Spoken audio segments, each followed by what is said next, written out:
It's no secret that the Final Fantasy series is one of the most well-regarded JRPG franchises of all time. Look at any listing of the best RPGs ever released, and you will generally find multiple games from the series on there. But with a legacy like that, it's sometimes fun to take a look back at the series' humble beginnings and see where exactly this all came from, which is exactly what I intend to do here today. While the name Final Fantasy is ironic by today's standards, at the time there definitely was a sense of finality to the game's development. A persistent rumor about the development was that its developer, Squaresoft, was going bankrupt, and this game was a last-ditch effort to save the company. This rumor largely comes from Nobuo Uematsu, the game's composer, and there is very little evidence outside of his remarks to back it up. The more plausible origin for this title has less to do with the company that published it, and more to do with the man that made it. Hironobu Sakaguchi wasn't the kind of person you'd look at and see as a visionary behind an extremely successful multimedia franchise. This college dropout turned game developer explained how for him, this game was a last-ditch effort to make it in the world of game development. For Sakaguchi, this game was make or break. If it didn't sell, he planned to leave game development altogether. The name Final Fantasy was a display of my feelings that if this didn't sell, I was going to quit the games industry and go back to university. I'd have had to repeat a year, so I wouldn't have had any friends. It really was a final situation. There were more challenges as the game progressed, with a pretty big one being with the type of game that Sakaguchi wanted to develop. You see, there was this perception at the time that RPGs couldn't sell well. In fact, Sakaguchi was originally told no by Squaresoft when he first pitched the project. Of course, that all changed thanks to the release of a little game called Dragon Quest. As noted by one of the game's co-creators, Akitoshi Kawazu, when Dragon Quest came out, it proved to this country that RPGs could sell. With Dragon Quest proving that a game like that could be successful, we were finally able to get that going. And with that, the team was off to the races. Not yet. There were still more bumps in the road. It turns out Sakaguchi wasn't the most popular guy at Squaresoft. Each team member would hold presentations on the games they wanted to make. That's where I presented the concept of what became Final Fantasy, although it was called Fighting Fantasy at the start of it. After I did the company-wide presentation, only 3 people volunteered to help out with the project. Basically, this was my fault.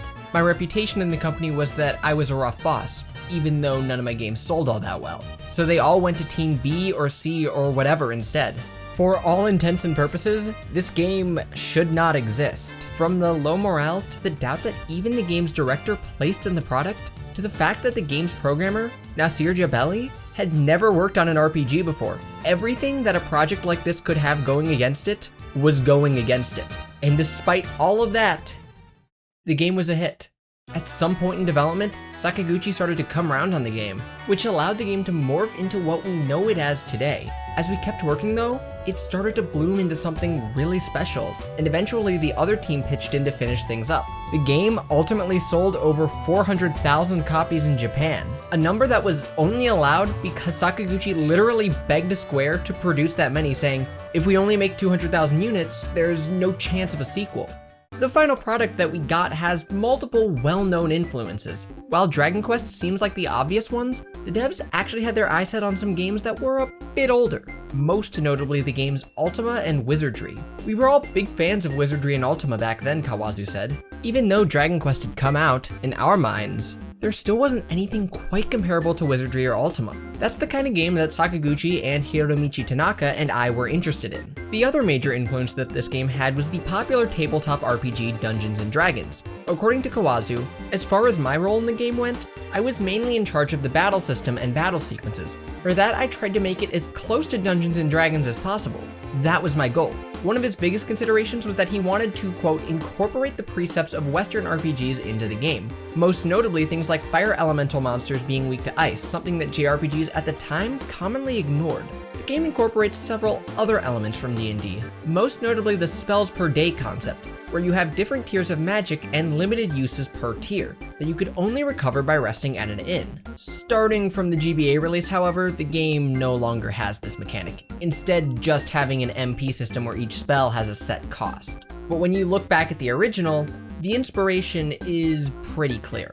Another key influence that can be seen is the concept of classes, something that is central to the character creation process of D&D, cropping up here at the start of the game where the player picks their party and classes they want to use for all of their characters. All of the classes found in this game have parallels to the ones found in D&D. The game also borrows a ton of monsters that are fairly bog standard for D&D. In fact, most of the monsters come straight from the first edition of Advanced D&D, with only a small handful actually being original.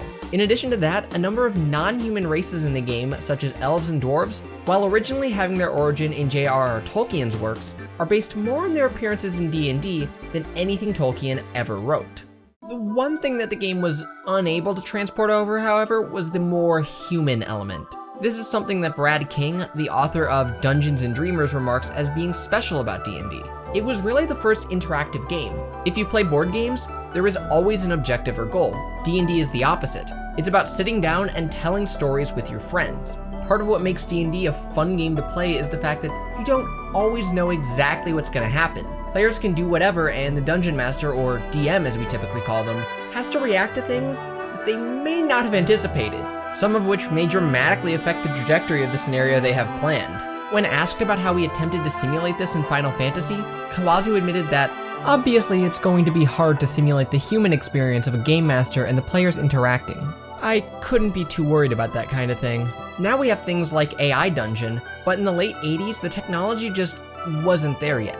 The game still does its best to simulate a D&D experience though, despite that lack of direct player influence. The game still tries to go for that vibe of sitting down and telling stories with your friends. In the original, you didn't have default names for any of the characters. Those were added in the GBA version.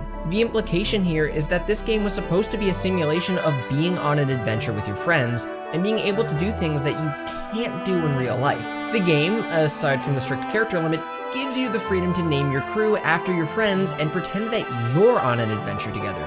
This is bolstered by the fact that your party members also never talk, something that games do largely to allow you, as the person controlling the character, to envision you're that character and filling in the responses with your imagination. The best way to describe this game is that it's basically one of those pre-written adventures that you can play. These exist largely for new DMs who don't have as much experience, who can use them to get a better feel of what it's like to run a group before having to write a scenario themselves. Basically, you have an adventure with characters whose interactions with the story are kept to a minimum in order to keep that illusion of it actually being you in the story. That's more or less what Final Fantasy is. Now that we've discussed the game's influences, we're going to move away from those things to talk more broadly about some of the other ideas found in the game.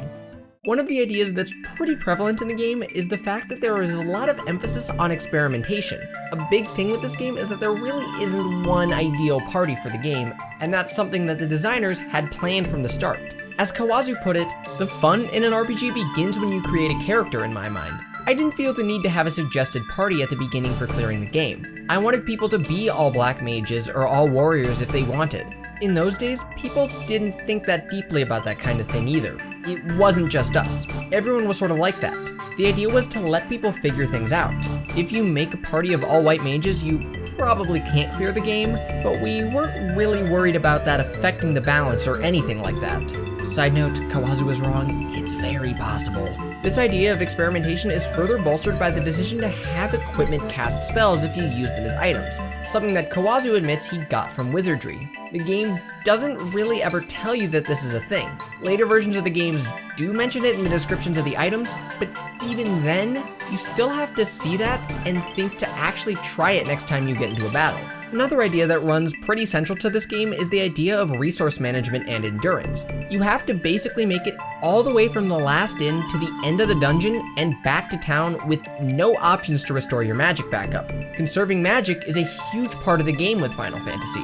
This is part of why it's so brutal, especially considering that if a character dies in battle, unless you have the life spell, the only way to revive them in the original was to utilize the churches back in town. Since the GBA version, this is more subdued thanks to the addition of items like Phoenix Downs and Ethers, as well as the overall lower level of difficulty found in the later releases. Since you can buy those new items from stores, and the lower difficulty means you get more money from battle, it makes it pretty easy to buy 99 of every healing item and never have to worry about running out of magic or having characters die. And while it makes the game easier, this lack of resource management actually works pretty well in the game's favor, however. Beyond just making the game more approachable to modern gamers who may have little to no stomach for grinding, be it because they have no patience, or they happen to be older and have other responsibilities, The benefit is that since you are now less worried about running out of resources, you are now freed up to walk around and explore and search every nook and cranny of each dungeon for loot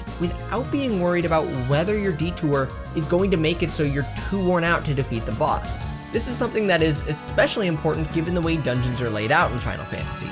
There are all these sprawling caverns with tons of optional paths to explore. The game's level design frankly encourages this kind of exploration. Generally speaking, the later releases just respect your time more. Death is now a lot less punishing because you can save anywhere, allowing you to save right before a difficult boss or after you get a rare item drop, making it so you're less likely to lose progress and have to repeat sections you already went through. So long as you remember to save, that is. One thing that can still bog down the experience a bit is the random encounters. Don't take this to say that the random encounters are inherently bad, just that this game in particular has issues due to its rather high encounter rate that can actually work against the ways the game tries to encourage exploration. This is especially notable when you get the Mystic Key item, which gives you access to a bunch of rooms in older dungeons that contain money and good gear. Because of the random encounters and lack of items like repels, it's a very annoying and time-consuming process to have to backtrack while running into enemies that pose virtually no threat to you. Overall, the lower level of difficulty in the re-releases practically makes it so most of the random battles don't pose a threat to you. Despite everything in the game, the biggest thing to look at about it is the fact that despite its name, there is absolutely nothing final about Final Fantasy. As mentioned earlier, this is a game where the creator literally begged Square to produce enough copies to give him a chance of there being a sequel. And a sequel they got, followed by 13 other mainline entries and a ton of spin-offs, which are of varying quality. So with a franchise so long running, there always has to be a sense of looking at a game in the context of knowing everything that came after it. We need to ask ourselves what elements came from this game that we can still see in modern iterations, and what has changed. In the case of Final Fantasy, the answer to that question is a lot. To explore that question in more detail, we're going to want to look at the Greek hero Theseus, or rather his boat. Bear with me here, I promise this will make sense in a second. The ship of Theseus is a very famous thought experiment that is one of the oldest in Western philosophy, with it being discussed by the likes of Plato. The core concept is this. Say that we have a wooden boat, and over time we start replacing the boards that compose the ship one by one, until eventually not one board in the boat was part of the original. Is it still the same boat? If not, when did it stop being the same? When looking at modern Final Fantasy, it's easy to say that pretty much everything has changed, and there is now nothing left of the original entry. To that, I ask you to look again, and perhaps a bit more closely.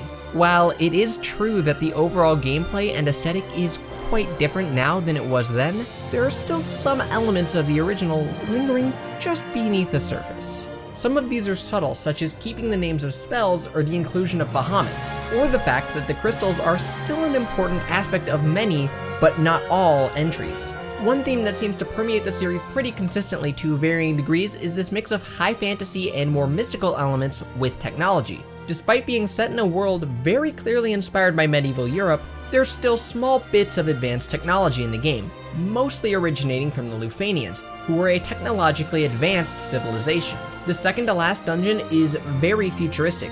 The music reflects this with a completely different feel to indicate the more technological aspect of that area. Again, all of this is very subtle, but my point here is that we're not quite at a full Ship of Theseus scenario, just that we're mostly there. Of course, that isn't the end of this little discussion, though. The philosopher Thomas Hobbes adds an additional wrinkle to the equation by asking what would happen if, as we were replacing the boards on the ship, we took the original boards and used them to build a new boat. Which one is the original Ship of Theseus? Similarly, say we start taking elements from this original entry, Final Fantasy, and while the main series keeps pushing forward in its new experimental direction, piece them together into a completely separate game. Let's call it Bravely Default. Which one is the true successor? The one that bears the name, or the one that bears more aspects of the original? Either way, it's clear that this game's legacy can still be seen in Square-published games to this day. Many of the trends in JRPGs that it helped popularize are still very much alive. Elemental affinities from D&D are still there, among other things such as 4-character parties. Final Fantasy is a game that is very simplistic in its design. From its story to its combat, the game doesn't really strive to be that complicated, except when it throws in time travel right at the end. It's a game that will be remembered for the way it managed to not only somehow not crash and burn, but to take flight and soar to new heights never thought imaginable. Thanks for watching. If you enjoyed this video, be sure to check out some of my other content, such as my previous video essay on Pokemon Mystery Dungeon, or my review of Paper Mario: The Origami King. As always, don't forget to like and subscribe and all of that jazz. But until next time, guys, peace.